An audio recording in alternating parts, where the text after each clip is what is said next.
Guys good morning welcome to back my new vlog. તો guys ને આજના નવા વ્લોગમાં તો સ્વાગત છે ગાઈસ. તો ફરીથી ના મિત્રો આજ નીંદવા જવાનું છે ભાઈ. તો નીંદવા નીકળી જશે. તો મિત્રો અડધા એક બેન મોર પૂજી જશે અંકુર. તો મિત્રો આ નીંદવાનું છે અહીંયા બધા પૂજી જશે.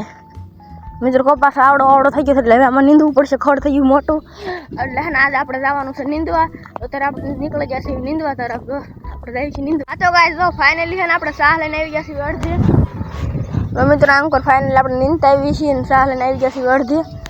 તો મિત્રો હવે ખાલી છે ને અડધો સાહ રહ્યો છે. પેલા વરસાદ જેવું થઈ ગયું છે એટલે પેલા અડધો સાહ પૂરો કરી દઉં. આ તો ગાઈસ ફાઇનલી છે ને જો 9:30 થઈ ગયા છે અને એમે સાહ ઉતરી ગયા છે. વાબેન ને થોડાક સાહ રહ્યા છે બાકી હું ઉતરી ગયો છું. વાબેન ને થોડુંક રહ્યું છે. તો મિત્રો આપણો સાહ છે કમ્પ્લીટ આપણે ઉતરી ગયા છે. વાબેન ને થોડું કઈ રહ્યું છે ઉતરી જાય પછી ગાય છે ને હવે તો નવા સાહે ચડી જાય. આ તો ગાઈસ ફાઇનલી છે ને જો હું નીકળી ગયો છું પાણી પીવા. આ છે ઠાકોર કે મિત્રો એ છે ઠાકોર છે પાણી નતું એટલે હું આ છે ઠાકોર છે પાણી પીવા ફાઇનલી નીકળી ગયો છું. તો જો આ બાકી બધા છે ને વાહે કામ કરે છે પડાનું. જો મિત્રો અહીંયા બધા સાહ લઈને હાલ્યા જાય છે ને હાલ્યા આવે છે. તો મિત્રો હું ઓલા છેડે હતો એટલે હવે તારું પાણી પીવા જઈ રહ્યો છું. હા તો ગાઈસ ફાઇનલી છે ને હું પાણી પીને આવ્યો છું પાછો કેમ કે નીંદવું જ પડશે મિત્રો. નીંદવું જ પડે એટલે આપણે આવ્યો છું પાછો પાણી પીને કમ્પ્લીટ આ શેઢે. કેમ કે મિત્રો મારે સાહ લેવાનો છે આ શેઢેથી.